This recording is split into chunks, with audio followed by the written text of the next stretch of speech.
Hello everybody, it's Rexanna and we are here today in my kitchen, and today we are going to be learning about a new herb, and might not be a new herb for you, but it is a new herb for me.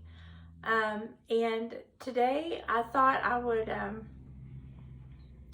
do a little bit of history on lungwort.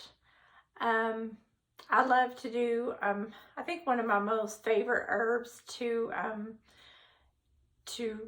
learn about is the respiratory tract. I have a history of healing in the respiratory area.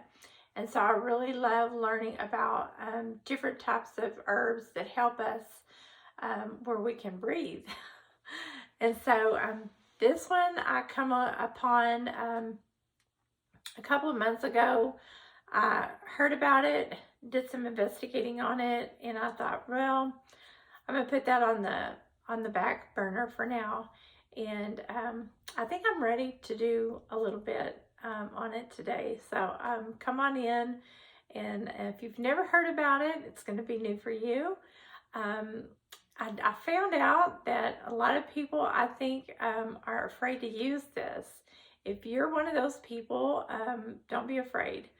But I found out why people are kind of afraid to use it. Maybe you might not be, maybe you just don't know anything about it.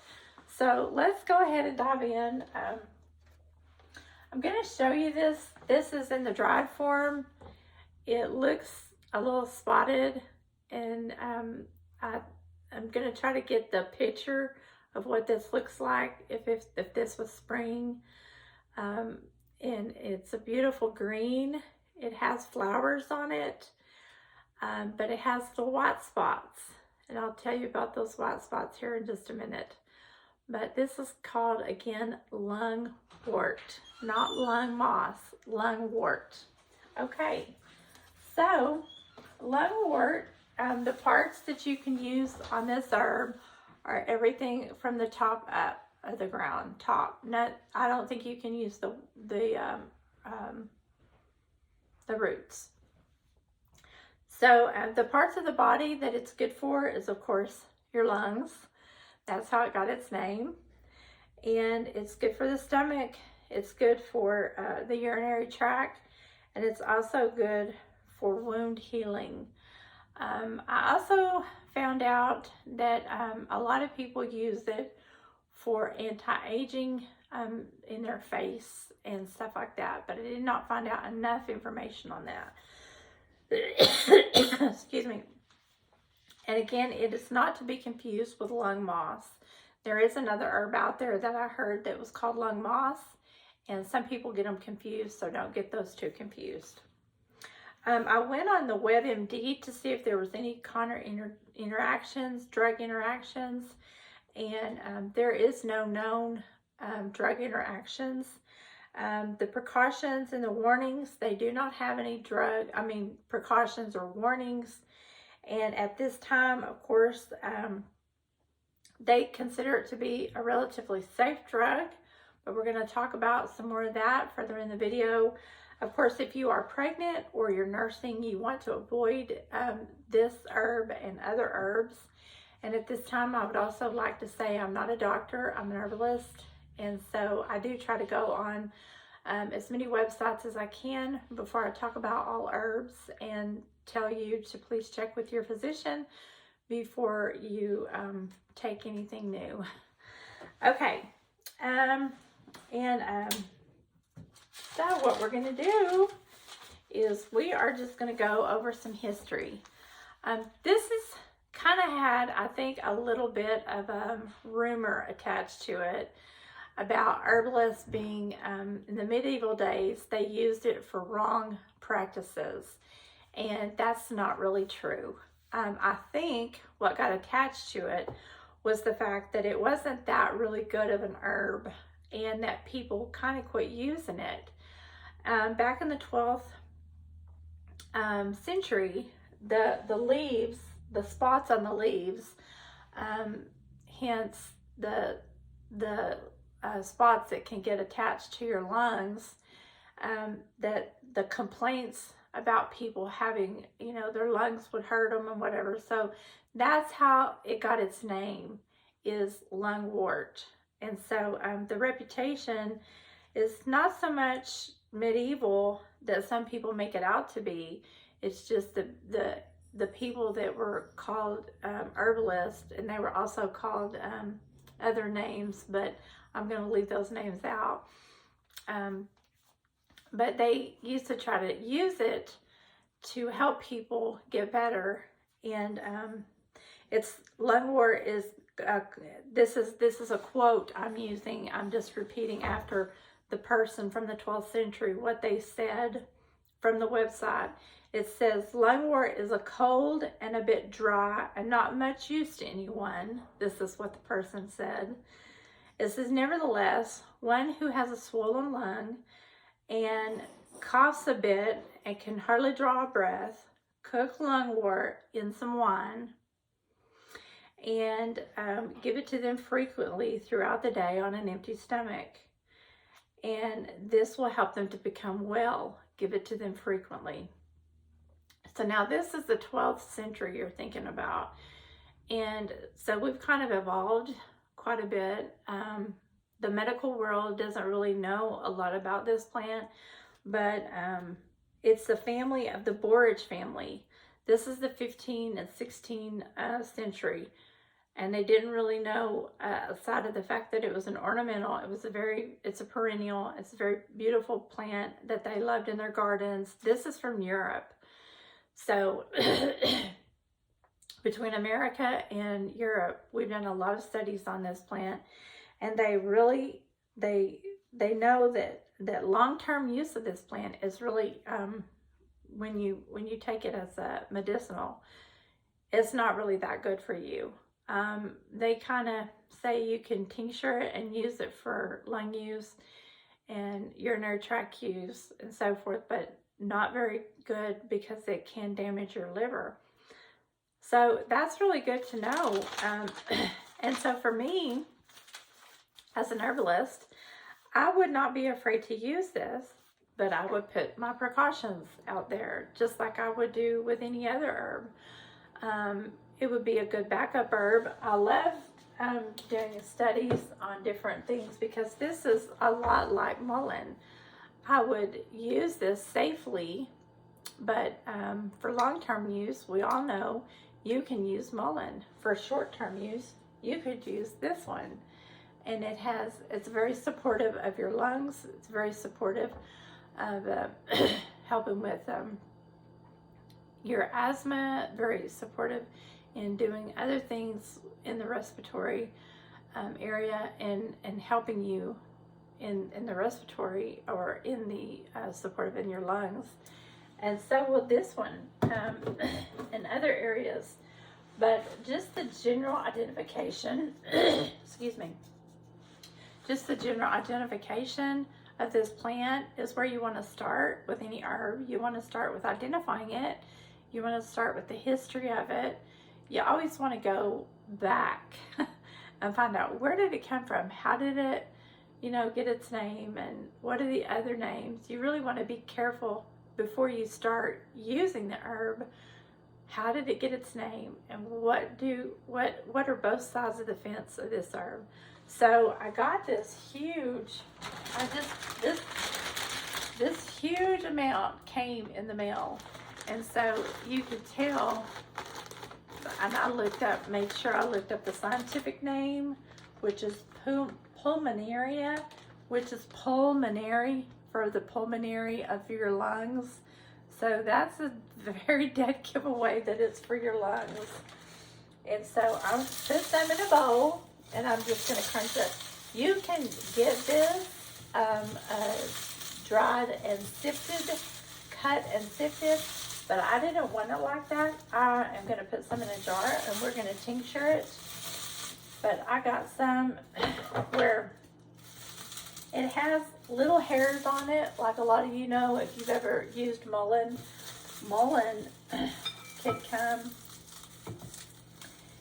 and I've grown mullein before, and it has like little hairs on it.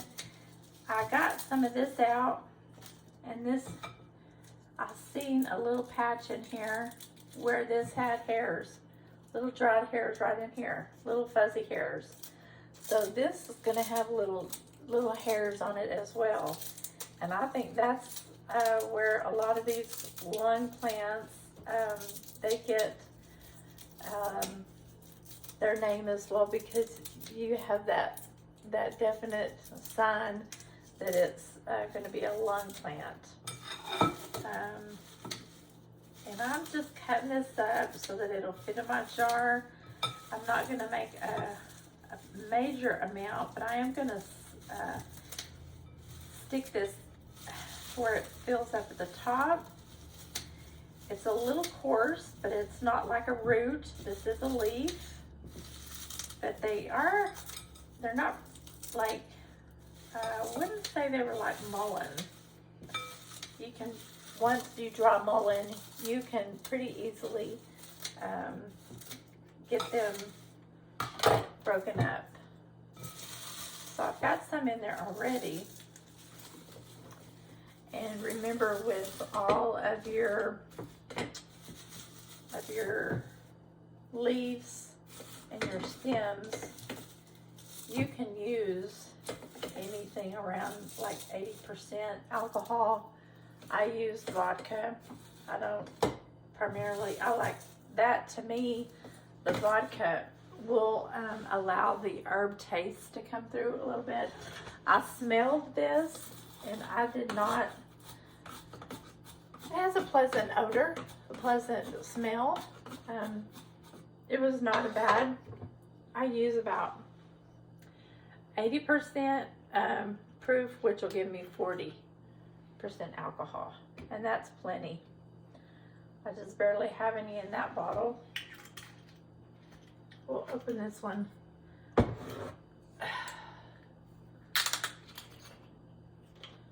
We want to make sure we get this completely saturated. I don't know how much this is going to swell.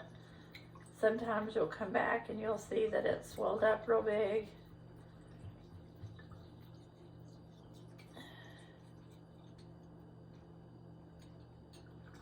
So you always want to, oh yeah, it's soft. It's real soft once you put your, yeah. I guess because I'm used to canning, I always make sure there's no air. Pack it down. And with all your tinctures, all your salves, anything that you're doing, and I don't care what it is, you label it, mark it and label it. And I'll take this off for a minute. We'll screw the lid on. We'll give it a good shake. And I always do mine 4 to 6 weeks. I've only left a couple in there. Just forgot them. But I've got a couple going right now in the window. I've got a pane. I've got white willow and devil's claw going, and we'll come back to that. And then I've got nettles going.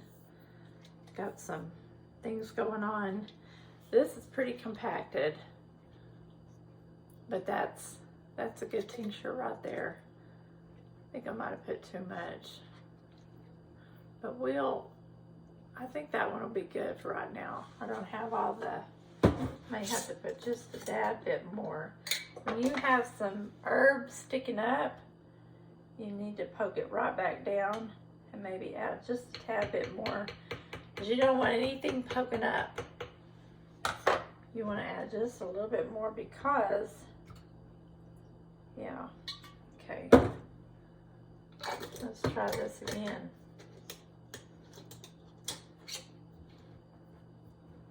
Okay. It's going to be a pretty herb, as you could tell. It all turns green. Can you see how that's real pretty? I could tell this is going to be a beautiful plant. I've seen the pictures. The pictures are absolutely beautiful. And what's really nice is it's a perennial, because it'll come back year after year. Oh yeah. And when you have all that information laid out in front of you, you know, your mullein, you may have a mullein plant and you may have a lungwort plant, and say your mullein plant didn't do real good. Well, you have another respiratory herb that's there for you. Not only does it look good and is pleasing to the eye, which mullein is a beautiful plant. I love it because it attracts bees and all that.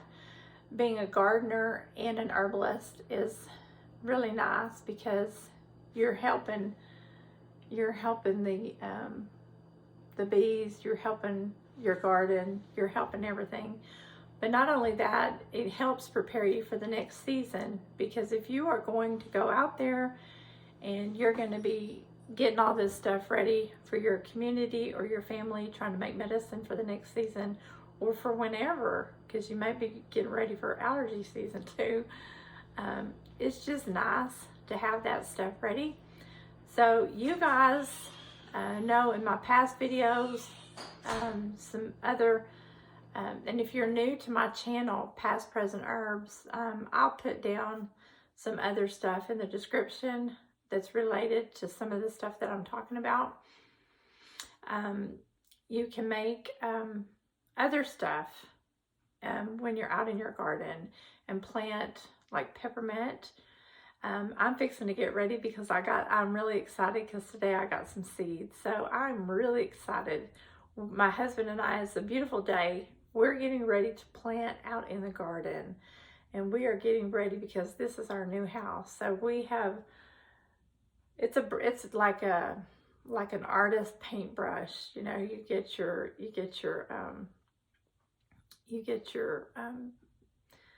what am I trying to say? My mind just went blank. It's like your board, and it's just all blank, and then you get to go get it all sketched out. And so that's really where I'm at right now. I'm excited to get this video out to you, but my next video is probably going to be all about getting ready for the garden. So anyway, I just can't wait for this tincture to come out, and I hope you have enjoyed it. I hope you've enjoyed learning about lungwort with me. I hope you're not going to be afraid of it. I hope you do pay attention to the precautions, because we have one body, and it's always good to take care of our body. It's always good to, if you can, find a seed and plant it in your front bed, your back bed, wherever you want. But it's also good to learn about a new herb. And I don't think you can cook with this herb. I haven't found anything out about that. But do leave a comment if you have experience with lungwort. We're on this journey together. I always tell people, leave me a comment. Let me know if you know anything about this herb. Let me know. Let's learn together. And that's all for today. Please like and share this video. Like I said, it's not so much a medieval herb that people, I think, rumor about. I think it's a pretty good herb. So let's just keep learning, and I'll see you in the next video.